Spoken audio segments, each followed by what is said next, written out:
Roshan, Як співвідноситься взагалі how actually імідж correlate нашої країни і бренд, the image and туристичний brand, бренд, tourist зокрема? brand in particular? Імідж країни, він виступає конкурентною The перевагою state image is a competitive позиціонування, а advantage вже in безпосередньо positioning, бренд and це і the є brand та itself is стратегія, the яка strategy of розвиває development. конкретну перевагу. developing a respective advantage. Logo, name, and motto. This is not just these are not just the only components of the tourist brand. The key thing is developing the strategy. The processes of effective policy creation and effective mechanisms to implement specific product, конкретних переваг нашої країни. specific advantages that our country has.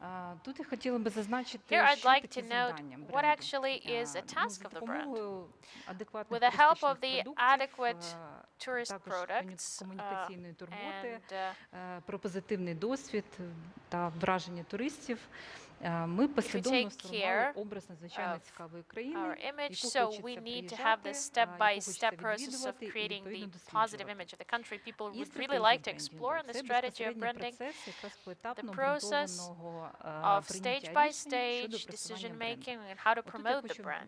And here I'd like to stop at this. What is the function of state?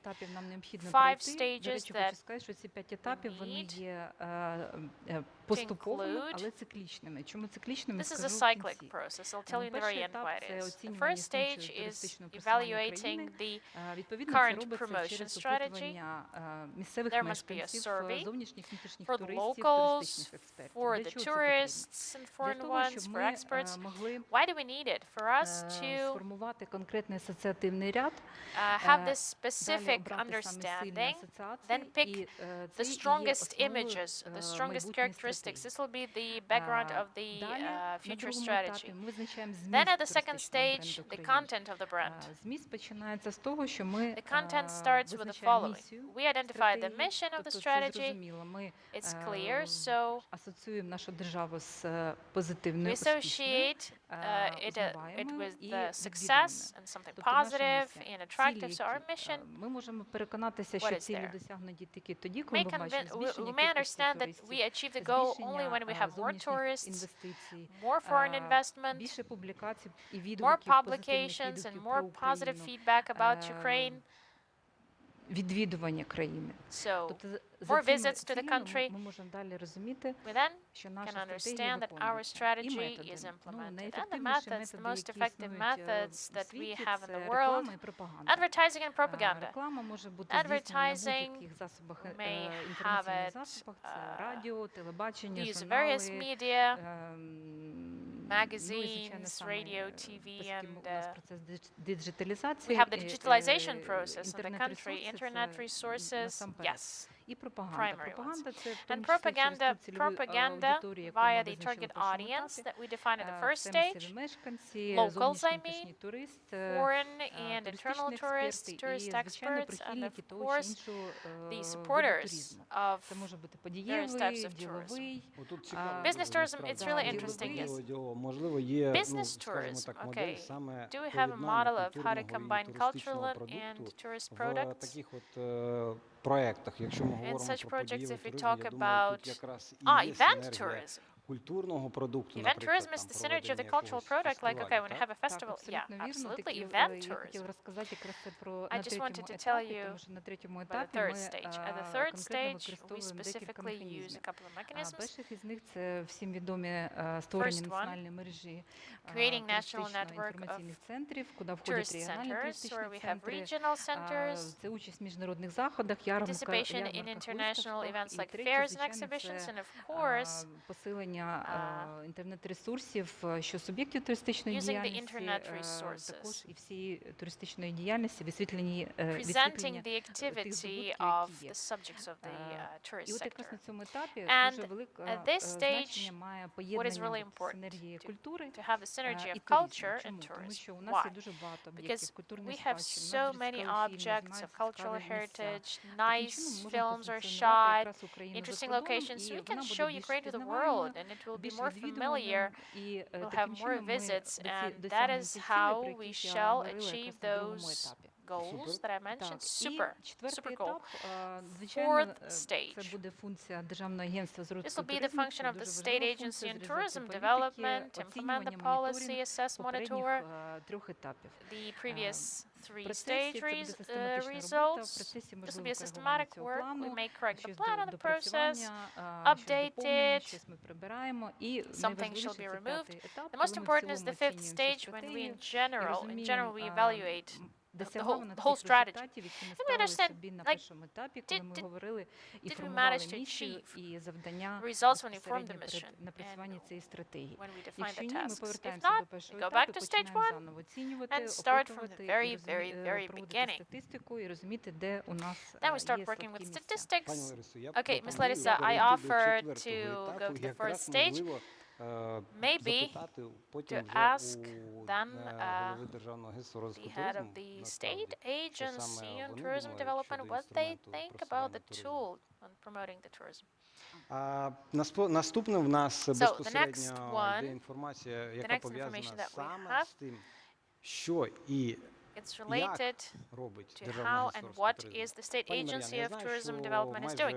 Ms. Mariana, I know that more than a year ago you took this personal responsibility for such an important sector, and before that you had a very interesting case with Lviv.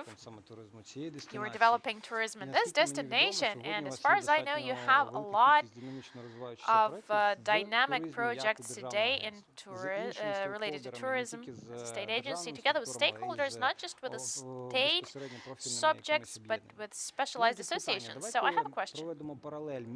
Let's draw a parallel between the success of the tourist branding and popularization of the city and the big country, and the importance of this city in the national promotion of the country as a tourist destination, and what is required today, what should be introduced to foreigners, transmitted to foreigners, articulated foreigners. How can we make them desire coming to Ukraine? So yes, my Lviv experience, and before that I had a small experience in Odessa of the same type. In the city promotion, it urged me to think, how can I change it nationally when it comes to marketing? Because the destination concept itself is quite, let's say, it's quite interesting, because on the one hand we have Ukraine as a destination, and quite often tourists pick Lviv or Odessa's destination, and people don't think if this is Ukraine or not. But Lviv as a destination, in the first part of our event, the video showed us, the video presented by Mr. Tkachenko, where video which Saudi bloggers made. Lviv is a broader concept. So within the 300-kilometer zone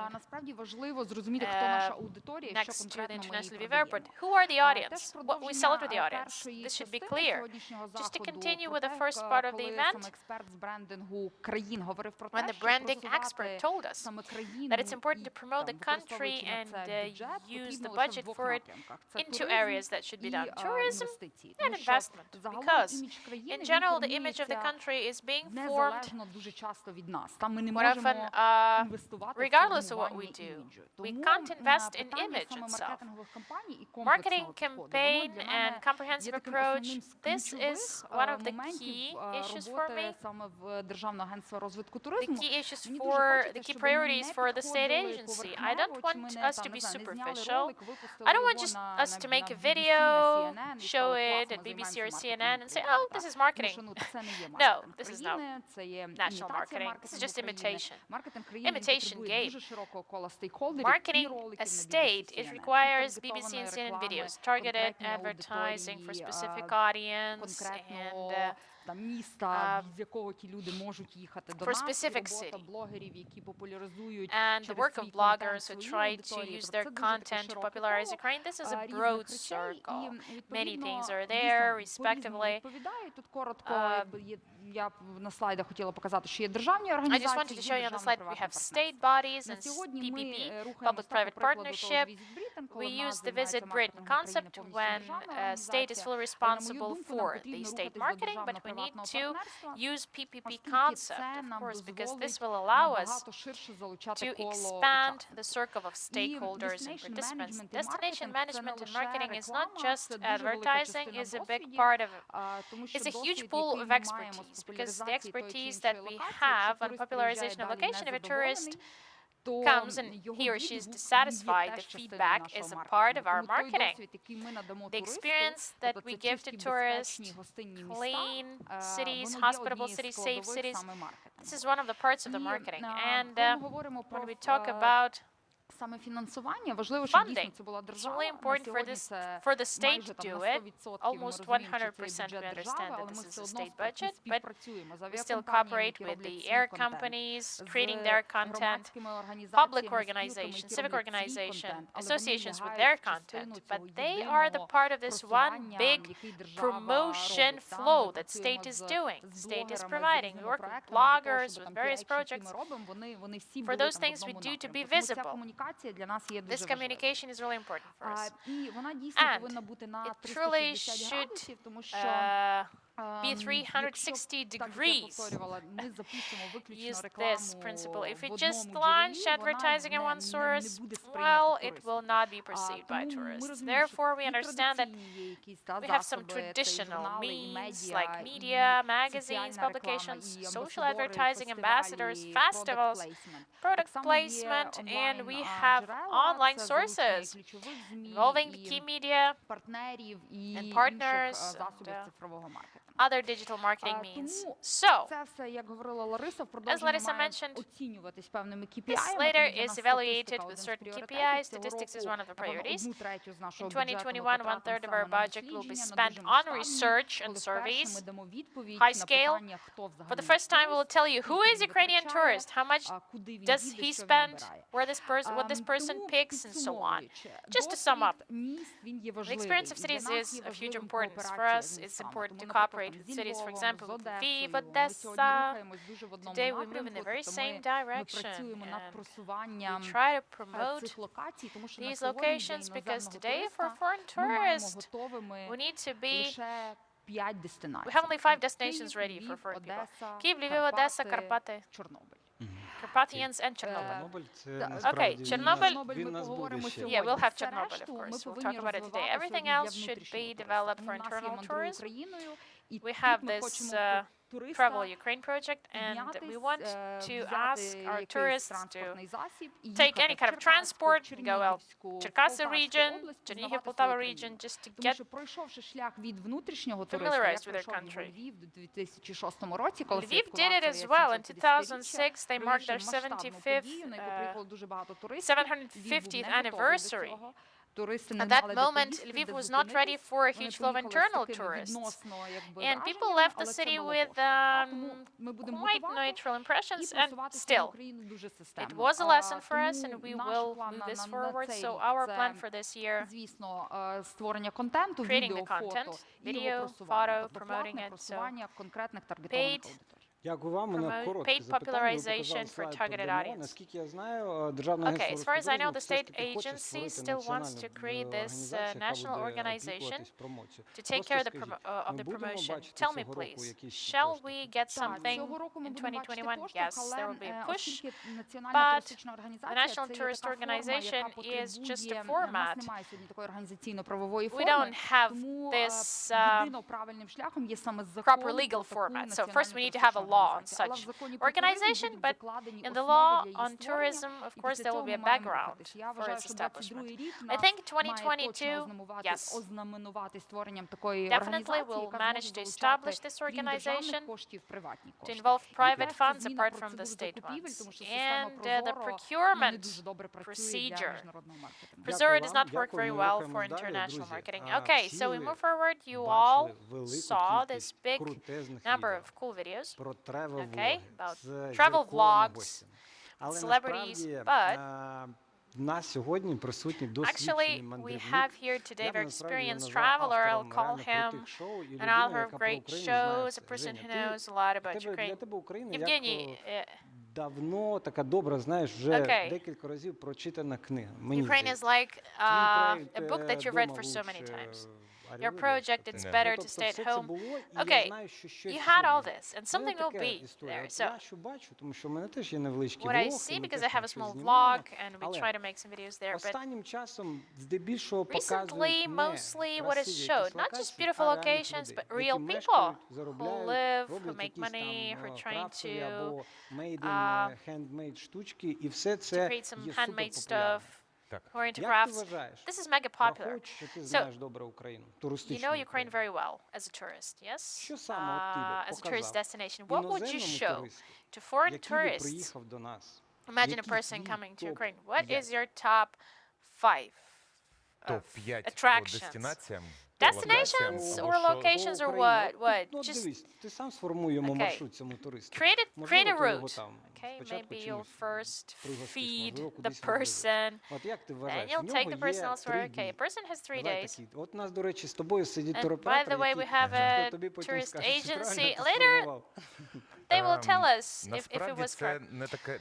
It's not an easy thing to do. For 11 years, I've been wandering the world.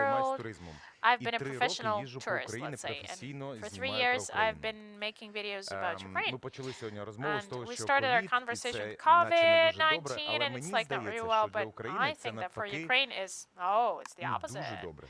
It's really a great opportunity when it comes to tourism, because Ukrainian tourists, usually we go to Odessa, Lviv, and he goes to Odessa and Lviv. He gets the impression, and then he says, maybe I'll go elsewhere, but it's closed, but I want to go. And people start opening Bessarabia, Kherson, Tavria. We have so many locations which are unexpected. You never expect to see something there like, whoa, when you come there and you have something bursting in you, exploding in you. When you didn't expect it, but you have something like when it's tasty Bessarabia, it's not Odessa. This is purely different culture, different ethnic canvas. Nobody knows of this. People come to Odessa, to Lviv, that's it. This is like a habit. This is something routine, but COVID pushed us to finally notice these small places, small villages, people living in these villages. Мають насправді цікавинки, але про них ніхто не знає. І чому саме до людей зараз це йде? Тому що 11 років назад, тому, коли починалося проєкт «Орел і Решка», взагалі було цікаво показати, от дивіться, Париж, Ейфелева вежа. Зараз вже нікого це не здивує. Вже треба знайти якусь людину, яка там щось переживає. Всі цікавляться людьми. І в нас ми в такому стані, коли деякі локації ще не дуже круті, це не Ейфелева вежа, але люди, які їх роблять, вони круті, бо вони роблять це щиро. Sincerely, with open hearts, and there's a Russian word, they do it regardless of everything. Everything is countering them. The location is not quite good, no support. Tourists complain, but people contribute. People put their souls in it. And when these people, when you meet these people, it's just an explosion of your mind. In June, I took my friends. They've never been to Ukraine. We passed Kyiv, friends from Latvia. And this condition, when you see the stories, they have big eyes, protruded eyes, they tell this is Ukraine. You have real case, 5 friends from Latvia. What did you show? Я би поїхав. I would go to Kherson region. Плавні обов'язково. Я би поїхав в Карпати. Ну, прямо от всі Карпати там. І Закарпаття, і Прикарпаття. Я би дуже радив би поїхати на схід, бо там може не так багато локацій, але дуже багато цікавих людей, які переживають, які хворіють своєю державою, намагаються щось зробити, і саме люди там дуже цікаві. Я би порадив поїхати Та же Бессарабія. Ну, зовсім інший регіон, неочікуваний, ці пустощі, ну, це насправді цікаво. Я би порадив поїхати Одеса, Львів, Київ, гастротуризм, бо в нас дуже смачно, ну, дуже смачно. Якщо чесно, взагалі вважаю, що от, питання топ-5 – це невірно. Бо коли ти їдеш в Україні, дуже багато в мене буває, коли ти їдеш з однієї локації на іншу, щоб зняти оцей сюжет і цей сюжет, і тут по дорозі заїхав на ринок, з кимось пообщався, поспілкувався, він каже, заїдьте туди, там є дивна людина, він побудував будинок на дереві і живе на дереві. Никто об этом не знает, но это до такой степени впечатляет. У нас, мне кажется, главная фишка Украины – это именно люди. Потому что когда-то в Виннице мы снимали человека, он открыл коворкинг в Виннице, большой, красивый, интересный. Он сам из Австралии. Прожил там, он из Винницы уехал туда, прожил 15 лет, и во время революции вернулся. Я говорю, почему, как, что случилось? Здесь люди другие, там им всем нужны деньги, зачем, им ничего не надо. А здесь ты только дай классную идею, и все загораются, всем хочется. Поэтому люди і є головна фішка. Дякую тобі. Я з тобою повністю згоден. І той топ твій не 5, а набагато більше. Це точно важлива і дуже, мені здається, перша річ, яку треба відвідати. Але Україна насправді велика, і ми знаємо, що не тільки українці подорожують Україною. І якщо ми говоримо про ковід, то ще є один, мені здається, важливий момент, який дав змогу Україні під час ковіду відкрити нові дестинації, запросити нових туристів. І саме головніше, одразу потрапити в топ країн, які відвідують ці туристи. Марія, я знаю, що ти майже між 6-м і 8-м туром заїхала до нас. Буквально тебе там чекає ще одна група арабів з Саудівської Аравії, можливо, з Кувейту, можливо, з Катару. Їх дуже багато. Ми тобі дякуємо, але насправді, якщо говорити, останні 3 роки держава разом з громадськими організаціями, які сьогодні презентують туризм, системно працювала над тим, щоб для туристів з Кримської затоки була можливість приїхати. Спочатку безвіз з президентом, потім прямий рейс, і сьогодні ми маємо туристів. Скажи, будь ласка, от коли вони сідають вже в літак, і коли ти їх зустрічаєш, або ваші колеги зустрічають їх в аеропорту, ну там починається саме найцікавіше. Це емоція. Це емоція, яку саме цей турист вже починає споживати. І якщо ця емоція позитивна, то потім в нас народжується плюс один амбасадор України.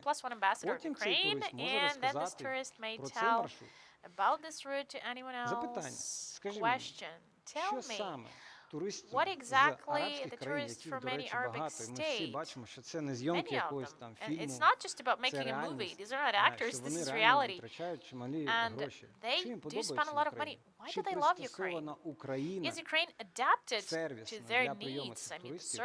І як ти вважаєш, що буде восени, коли високий туристичний сезон влітку, який є дуже популярним для цих туристів,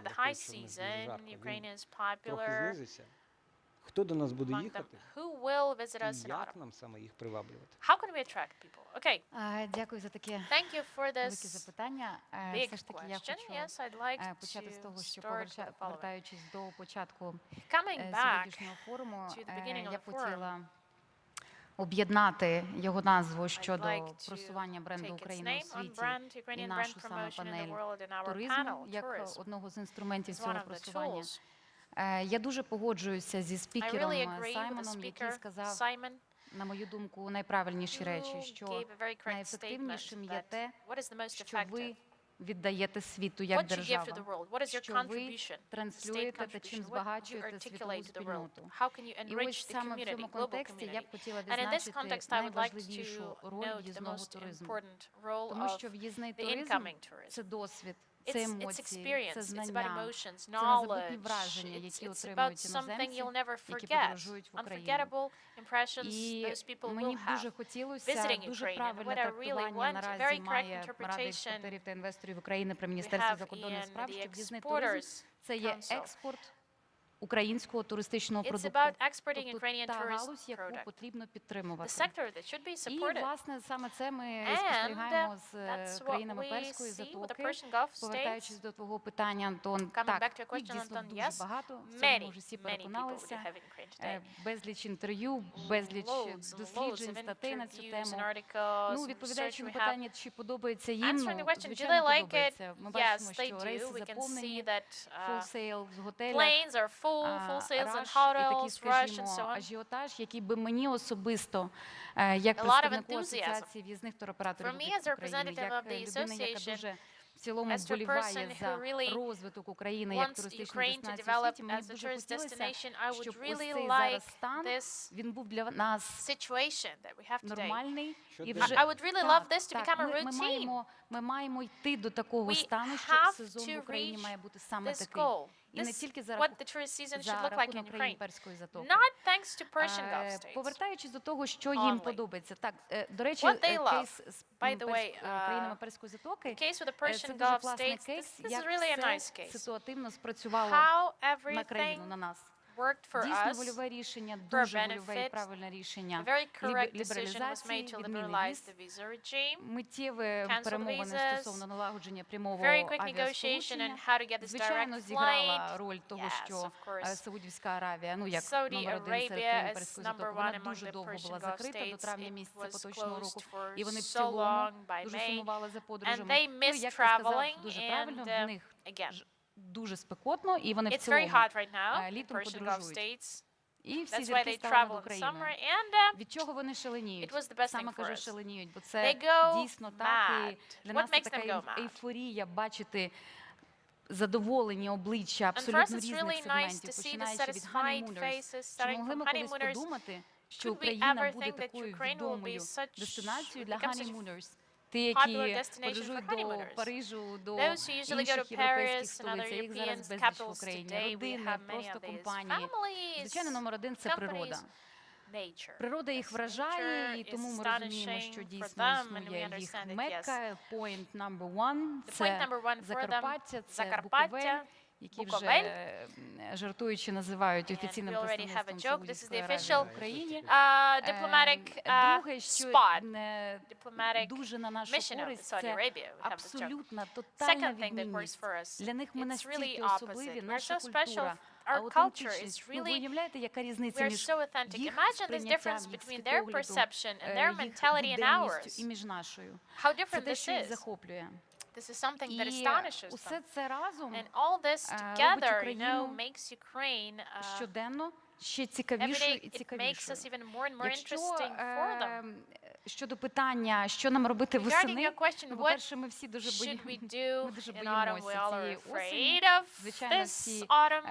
Yes, знають, всі we all know, передбачають, що, можливо, we all будуть forecast that we may нові have обмеження, new штам Дельта, restrictions, Delta можливі нові strain, локдауни і таке new інше. І lockdowns це are все можливо, і possible, це, and this звичайно, all is possible. нас призупиняє у таких It a амбітних little планах, але bit тим не менш. Наше restricts us, завдання but на still. осінь Our – це task for autumn зберегти той туристичний потік, який ми маємо не тільки з країн Перської затоки, а який в цілому встановлюється, формується. Ми маємо розуміти, що для того, щоб вони не переставали до нас їздити, коли буде не так жарко в Саудівській Аравії, вони в цілому будуть менше подорожувати. Коли відкриються багато інших країн, і ми маємо знести цю конкуренцію, ми маємо бути не країною, яка виникла, тому що туди не можна, а ми повинні бути країною, куди їдуть, тому що вона класна і тому що їм цікаво. Дуже важливо витримати планку високого сервісу. Я з усією повагою від усіх моїх колег хочу подякувати готельєрам, гідам, перевізникам, які зараз роблять свій максимум для того, щоб туристи почували себе комфортно, спокійно і знали, що це безпечна дестинація. Але найголовніше, що ми маємо робити, це розширювати межі сприйняття України як туристичної десtinації. Ми всі зараз з вами розуміємо, що, я б сказала, відсотків 35 зараз для них транслюється Україна. Київ, Львів, Одеса, Буковель. Це Київ, Львів, Одеса, Буковель. A triangle. І це прекрасно, But we але need to ми маємо transform this підключати into another Херсонщина. центральна Україна, східна Україна, ми маємо розширити межі туристичного продукту, які ще більш повинні їх спонукати нас обирати. І ще раз підкреслюю, це стосується не тільки країн Перської затоки, це стосується усіх нових ринків, які мають виникнути в умовах пандемії, коли відбувається перезапуск туристів. Дякую тобі. Супер тези. Мені здається, всі туроператори в'їзного туризму, яких тут чимало в залі, повністю підтримують цю позицію. І я особисто теж вважаю, що це правильне рішення. Друзі, нещодавно ми в Фейсбуці спілкувалися і думали про назву туризму. І от на сторінці Ярослава Ємельяненко була така в нас штука, типу чорнобильський туризм, його хтось називає дарк-туризм. Я там кажу, ну, типу не дарк, да? А Ярослав запропонував таку назву post-nuclear tourism, тобто після вже радіаційного вибуху, да, умовно кажучи, туризм. І якось ця назва вже формує зовсім інше сприйняття. І зони і всього іншого. Всі ми знаємо, що Чорнобиль – це є реальна візитівка України в туристичному плані. Сьогодні це десятки тисяч іноземних і внутрішніх туристів. Ярослав, скажи, будь ласка, що саме нам треба зробити, щоб це було сотні тисяч? Камбекнуться трохи в 2019, або і помножити там як мінімум на X2. І що цьому може заважати? Дякую, Антоне. Ми збільшимо кількість туристів. Цікавість до Чорнобиля вже 35 років є, і вона тільки збільшується, тому що ви ж розумієте, ми їздимо по всіх країнах, промотуємо Чорнобиль, HBO нам трішки допоміг, і постійно йде цей процес збільшення колеса обертів, скажімо так, чорнобильського туризму. Але я скажу відверто, я б концентрувався не тільки на кількості, але й на якості, тому що Чорнобиль – це дуже така тема, яку треба правильно представляти людям, тому що ті люди, які перетинають океани, інші країни заради того, щоб приїхати в наш Чорнобиль, вони можуть їхати за різних причин. Вони можуть їхати за місцем трагедії, проблеми, за місцем катастрофи. Вони можуть їхати заради фану, щоб зробити там селфі біля колесу чи реактору. Це все нормально, бо всі люди живуть в різних інформаційних полях, і вони чимось зацікавились і приїхали. І тут же наша задача чорнобильських операторів зробити з цих туристів сирих, скажімо так, правильного чорнобильського туриста. І раніше, ще там років 10 більше тому, саме ось ці приватні структури, чорнобильські оператори, були єдиними, хто перегортав розуміння Чорнобиля як трагедії і проблеми на розуміння Чорнобиля як місця, де відбулася найбільша радіаційна катастрофа, але як вже місце перемоги, де війна закінчилася, де ліквідатори зробили свою роботу, де природа відновилася, і ми не просто показуємо, що ось тут там розвал реактора, так, ми розповідаємо, які ресурси людські були кинуті, що там є зараз і що буде в майбутньому. Тобто ми є авторами концепції Чорнобильської зони відродження, це комплекс такої ревіталізації інформаційного поля Чорнобиля. І тому збільшення потоку туристів може бути за правильного поводження з цими туристами і за правильної промоції, і за правильної системи управління всередині Чорнобиля. Тому що коли ми беремо чорнобильського туриста і веземо і просто йому показуємо, ось Прип'ять, ось колесо, ось ще щось. Він виїжджає, каже, ну так, я був в Чорнобилі, ну бачив колесо, бачив ще щось, ну оминув і все. Правильний гід, правильний чорнобильський оператор, вхопивши того тіктокера, він розповість всю історію, зацікавивши, зануривши цього туриста в цю історію. Він буде знати, що звідки відбувалось, хто звідки їхав, що було зроблено, і він залишиться голодним, щоб приїхати ще раз, тому що Чорнобиль дуже великий. І заради того, щоб це розвивалося, зараз насправді дуже потрібна більше комунікації в першу чергу. Я дуже радий, що останніми роками ми вже це все робимо не самі. До бренду Чорнобиля підключилися такі люди з великої літери, як Ярослава Гресь, яка виступала сьогодні з виставкою «Чорнобиль подорож», як Лала Тарапакіна, яка теж людина з неймовірним ресурсом, потенціалом і щирою любов'ю до всієї нашої теми. Але при всій повазі, навіть ось ці позитивні, правильні професіонали занурившись ось в це бюрократичне зазвичай болото, починає не вистачати часу на якісь елементарні речі, які потрібні просто зараз, тому що в умовах після ковідних та ковідних до туризму, до операторів мають бути особливі відношення, особливі умови, щоб ми вижили, і щоб наступного року, коли чорнобильський туризм почне відновлюватись вже, хоч якось там приближатися, я сподіваюся, до нуля. Тобто, ви розумієте, зараз ніхто не заробляє, зараз хтось підтягує штанці, які впали в минулого року, коли включили нам всім ковід. Ці дії потрібні просто зараз, ця комунікація потрібна просто зараз. Зараз Могилянська бізнес-школа включила Чорнобиль в свої курси, President's MBA, Executive MBA. Тобто це дуже цікавий кейс, управлінський, кейс подолання травми, перетворення на перемогу. Тобто це є цікавим. Нам треба спілкуватися кожного тижня, пленерка якась, ще щось, і тоді ми разом зробимо мільйон, скільки треба, стільки зробимо. Ярослав, супер, мені здається, ти прям передав естафету. Я згоден з тим, що туризм насправді є таким одним з рушіїв промоції. І ми почули, що буде робити бізнес, що хоче бізнес. Але в нас є представники, можна так сказати, влади, да? Ну, в якомусь сенсі. Я тебе знаю взагалі, де ти, а де влада. I've known you for so many years. I've never associated you with state authority, but you're the advisor of the Minister of Environmental Protection. I'm sure I even saw the minister once. Wonderful. So the state has a plan for the exclusion zone. Я думаю, ти нам підкажеш, що саме буде очікувати на зону найближчим часом. What actually will happen with the zone. I just want to express my gratitude to all those who are sitting opposite us and sitting next to me, and ask Yevhen, when for the last time you visited Chernobyl?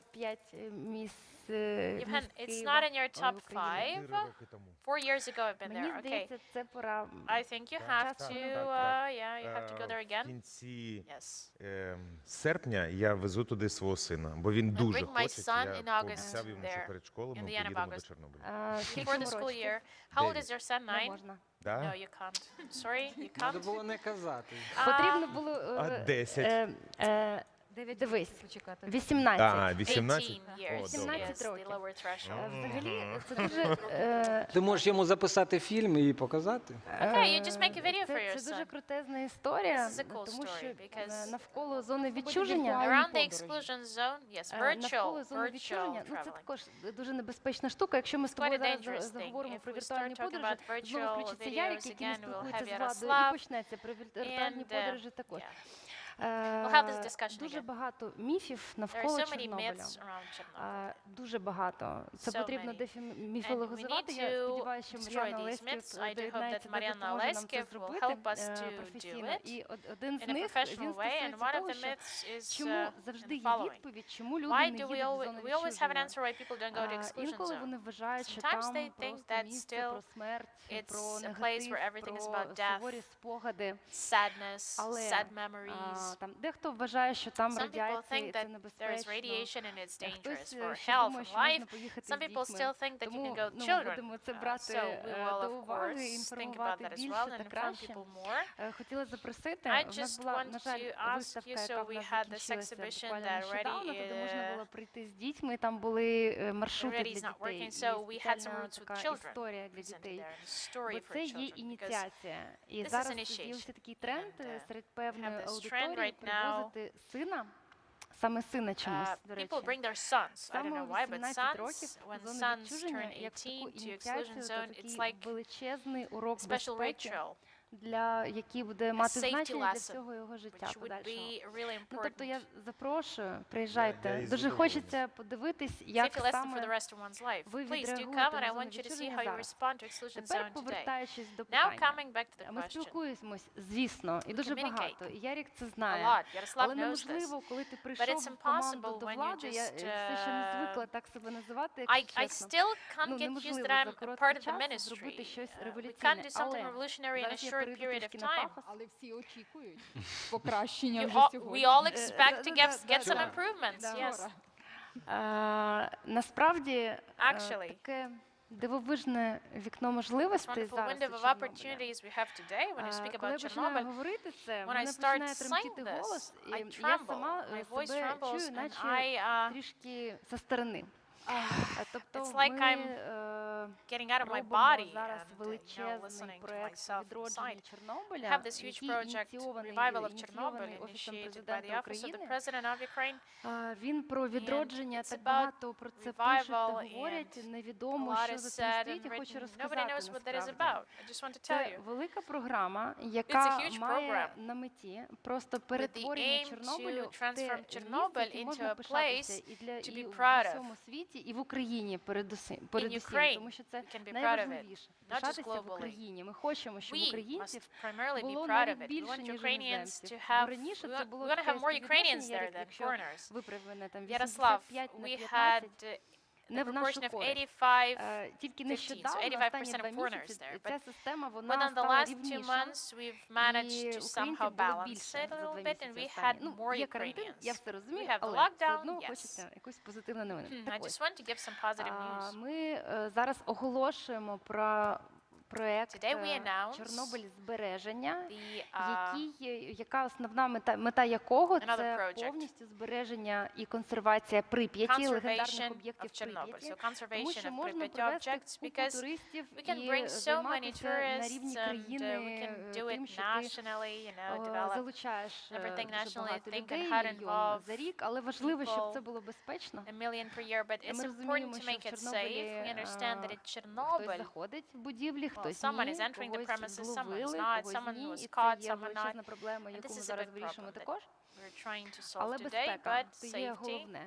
Безпека і пам'ять, щоб це було якнайдовше, і ми могли ще показувати дітям Чорнобиль, який він був, Прип'ять, яка вона була.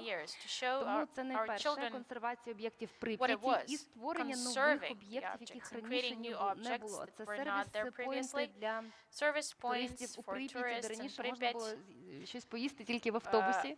Перетворення повністю дитятки. Це вже плани, які ми реалізовуємо. Знаєш, що на державному означає реалізовувати? Це коли ти можеш об'явити тендер, да, Мар'яна? Ну, тобто ти розумієш вже, як це працює, як це не тільки Мар'яна, тут всі розуміють, як це все відбувається. Це будівництво нового Чорнобиль-хабу, де можна буде нормально, смачно поїсти. You will have a chance to have a nice meal. The exhibition will be removed there, so next year, хоча б віртуально показати сину і повести на КПП дитятки, де також буде купа всього цікавого. І ми трішки допомагаємо зараз і музею Чорнобиль, який на Харіві. Яся подарувала їм всі VR-виставки. Це круто. Супер, слухай, ідеї класні, у вас є... Зачекай. It's still not the end, Тобі but треба пришвидшити. you need to accelerate. 3 хвилини, секунди. Ще Чорнобиль інфраструктура. Просто зараз вже починають з'являтися туалети в зоні відчуження. Вже є дороги. І це важливо також. Система відеоспостереження, це просто така проблема, особливо останні часи, останні дні. Ви знаєте про цей законопроект, який активізував, скажімо так, вандалізм в зоні відчуження. І ми також запланували систему відеоспостереження, антивандалізму. Ну і купа ще всього, але мені здається, в мене немає більше часу. В тебе є багато часу після нашої панельної дискусії поспілкуватися з учасниками ринку. Повір мені, в них до тебе купа запитань також. Я дякую, бачите, в нас насправді дискусія не тільки про інформацію, але і про поєднання думок, навіть якийсь такий формат комунікації, це дуже добре. Друзі, якщо б ми були зараз з вами в Грузії, то от саме зараз би настав би час частування якихось вин. Це точно було б так. Насправді, велика частина країн позиціонує себе саме через гастрономічний туризм. Всі ми знаємо, деякі країни позиціонують з певною стравою. В Україні також є борщ, галушки, сало, Київ-котлет. І це теж є певна популяризація, певна промоція. Останнім часом я для себе відкрив українську Бессарабію. Це неймовірно. І зараз в нас тут знаходиться пані Олена, яка знає точно і смаки, і про вино, і навіть про дороги, які ведуть туди. Пані Олена, розкажіть, будь ласка, проект «Дороги вина та смаки». започаткований декілька років тому, якщо не помиляюсь, 2 точно. Можливо, там трохи більше, можливо, трохи менше. Чи став він популярним для внутрішнього та іноземного туризму? І як ви вважаєте, в гастрономічному плані, на що треба робити максимальний фокус в Україні та залучати українських внутрішніх і іноземних туристів?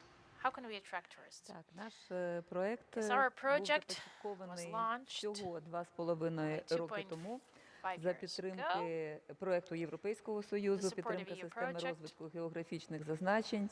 Це унікальний механізм, який зайшов в Україну для того, щоб допомогти нам усвідомити вартість наших гастрономічних надбань і наших вин. Вже є чудова новина, тому що буквально на тому тижні Україна отримала ще 8 нових. Перших 2 ми отримали декілька часу тому, а ще 8 ми отримали вже зараз зареєстрованих географічних українських зазначень, в яких вина грають першу скрипку. Тому, якщо ми говоримо про туристичний брендинг України, давайте ставити амбіційні цілі, і ми кажемо, це країна 46 на 46. Що це таке, знаєте? Це 46 тисяч виноградників, гектарів, які в нас є в країні, і 46-та виноробна або винна широта, яку ми отримали від Бога, і яку ми з вами повинні використати і розуміти, що дійсно це наша конкурентна перевага. Але це та перевага, яка повинна розглядатися тільки в тандемі з нашою гастрономічною спадщиною. Тому що гастротрадиційні страви, традиції їх виробництва, люди, носії цих традицій, щира подяка, що ви сьогодні саме про людей казали. Ось, що є нашою конкурентною перевагою, і ось на що ми, як національна експертна команда з гастрономічного туризму, робимо особливий наголос зараз, тому що ми розуміємо, в яких ми умовах. Ми в умовах пандемії, невизначеності, ми в умовах хронічного дефіциту ресурсів. Так? І це зараз саме той механізм, який допомагає вирішити дуже багато викликів саме сучасності для України. Тож, які завдання національної мережі доріг вина та смаку України, яка і була створена в рамках європейського проєкту? Це перш за все актуалізація, збереження, валоризація, тобто додаткову вартість створювати і монетизація нашої гастрономічної спадщини, але що важливо, на засадах сталості. Це основний орієнтир. Також ми повинні сприяти створенню нового туристичного продукту. Це те, про що сьогодні говорять всі учасники форуму. Це те, що підкреслювала зараз Марія. Нам необхідно використати час пандемії для того, щоб вийти на туристичний ринок з якісно новим продуктом. І я знову ж таки, як експертна думка, даю такий прогноз, що еногастрономічний продукт, він буде топ на національному ринку і на міжнародному ринку. Ми маємо чудовий досвід співпраці з Асоціацією приймаючих туристичних операторів. Щиро вдячна Марія і туристичні оператори, яких я бачу сьогодні в залі, які тестували маршрути прискіпливо. І завдяки саме такій співпраці, ось вона, бачите, ключове слово співпраця, ми можемо дійсно дуже швидко виходити на створення якісних туристичних продуктів і завдяки колегам їх виводу на національні і на міжнародні туристичні ринки. І ми, в принципі, як спільнота, яка об'єднує різні регіони, об'єднує маршрути вже складені регіональні доріг вина та смаку, експертний потенціал. Ми знову ж таки даємо таку тезу. І ми цю тезу вже анонсували на Бітді Мілано. це останнє, скажімо, публічний туристичний салон, де ми презентували світовій спільноті в 2019 році. В Україні буде розбудована система гастрономічних маршрутів. Оце І супер. ми її презентували етно-гастрономічними. І саме це основна цінність, яку зараз робимо ми в Україні. Тут ми майже попереду всього світу, тому що ми робимо комплексний продукт, який дозволяє зовсім іншу якість показати України. Як це відбувається? Це відбувається саме в моделі партнерства. Це модель, яку запропонувала Всесвітня туристична організація як етногастрономічна мережа в 2015 році. Ми зараз дуже активно працюємо над створенням альянсу всіх стейкхолдерів. І, до речі, багато з вас сьогодні присутні в залі. Ще раз знову подяка за підтримку такої роботи. І дуже коротко, що ж таке дороги, тому що ми говоримо про дороги. Що це таке? Це перш за все самооб'єднання бізнесу, мікробізнесу, крафтові виробники, ті, в яких є потенціал традиційності, автентичності і географічного зазначення. І це дуже важливо, тому що я зараз дуже швидко покажу, що виходить в результаті. В результаті виходять унікальні регіональні маршрути, підтримка дарту ми відчули, дорога вина і смаку української Бессарабії визнана регіональним туристичним магнітом.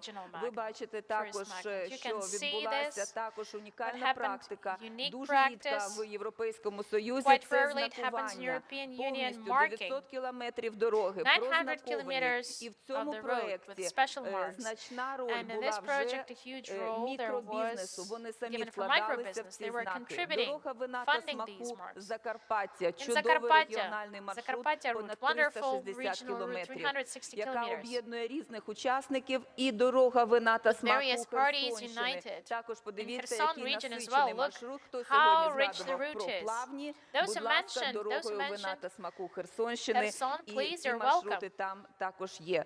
Тобто дороги вина та смаку на сьогодні – це туристичний магніт дестинацій, який одночасно активує всі туристичні ресурси, не тільки гастрономічний потенціал, а природний, історико-культурний потенціал, і дозволяє провести його комерціалізацію на засадах сталості.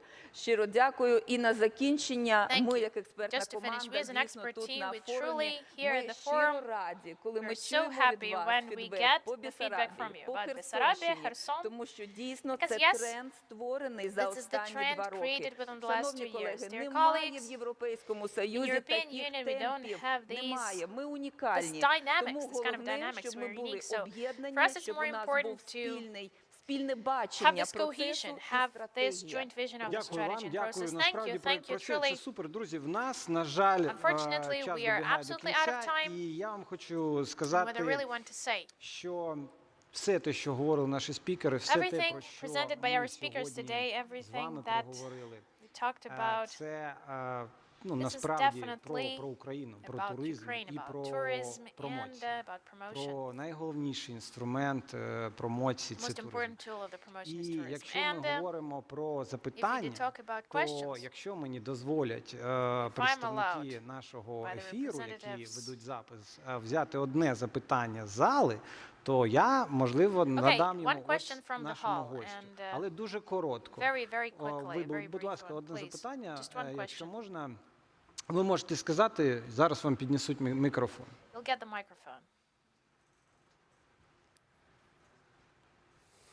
Вітаю всі спікери. Ви знаєте, уважаемая, Саудия Аравия только 1,5 месяца пришел больше 10 тысяч человек. Это цифрами 10% от имени арабские инвесторы и туристы, кто может проходить.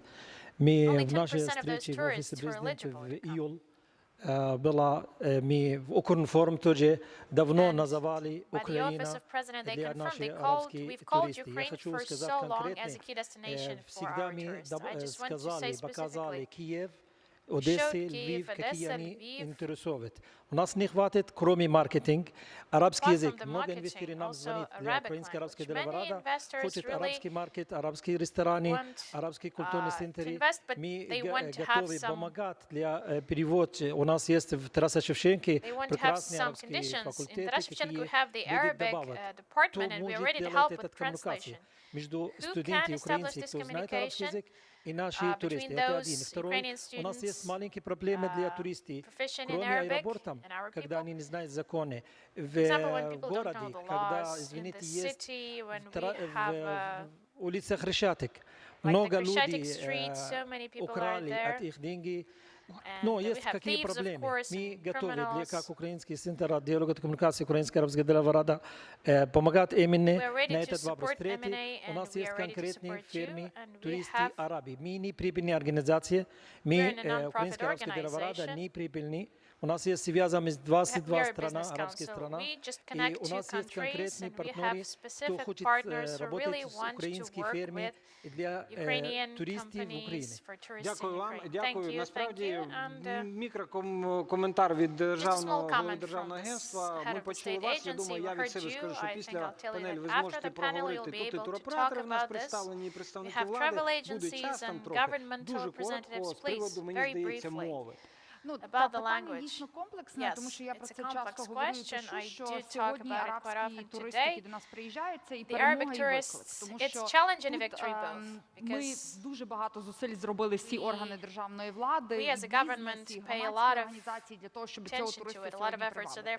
Важливо втримати. І це якраз і питання мов, тому що ми будемо працювати над цією комплексною кампанією. Міністра культури та інформаційної політики була зустріч нещодавно з послами with ambassadors of 3 Arabic Ми говорили states. про те, що ми маємо зробити. Питання безпеки, повірте, я на зв'язку з багатьма майже цілодобово стосовно того, як ми маємо приймати туриста. Це питання аеропортів, питання нацполіції, безпеки наших міст. Support our tourists and secure them, the national police and the mayors, yes, we work with this. It's a huge challenge, and after the high season is complete, we'll talk again with the stakeholders, with those who work with tourists, we'll discuss what should be done for us for the next season to become even more successful, because the competition is growing and we have to be ready for it. Thank you, thank you. Thank you. We're open to everyone, please. Дякую. Влада повністю відкрита. Друзі, а наостанок, знаєте, от чого від вас хочеться? Ви експерти, ви суперпотужні люди. Давайте так, швидко. От як би ви одним словом охарактеризували Україну, якщо б, наприклад, в пошуковому запиті «Україна – це», що б ви відповіли? Я думаю, перш за все, це історична спадщина. Мар'яна? Я думаю, вау. Ukraine is wow. Вау, забрали. Блогер. Я б сказав, Україна – це круто. Ukraine is cool. Клас. Це прикольно, цікаво, неочікувано. Unexpected, interesting. Україна – це емоції. Ukraine is emotion. Супер. Ярик, можеш просто сказати Чорнобиль. Мені треба щось говорити. Do I need to say something? Ukraine is Chernobyl. Позитивний, переможний, але Чорнобиль. Ukraine is positive Chernobyl. Ukraine is miracle. 360 градусів автентичного досвіду. Але теж непогано. Друзі, дякуємо вам дуже. Всі питання можна буде задати нашим спікерам після панелі. Я вам дуже дякую. Дякую кожному з вас. Будь ласка, промотуйте Україну, товаришуйте, комунікуйте. Сьогодні ексклюзивна можливість, коли відкрита повністю влада, коли є реальний бізнес. Цим треба користуватися. Я вам хочу нагадати, що сьогоднішній день нашого неймовірного форуму добігає кінця. Але вже завтра ми з вами будемо мати другу частину нашого форуму про бренд, про безпосереднє позиціонування України, про імідж України. Тому я вас запрошую всіх завтра на YouTube-площадку «Україна 360», в нашу Facebook-сторінку і завжди сюди, в залу, для того, щоб поспілкуватися з Україна 30 з вами сьогодні. Дякую.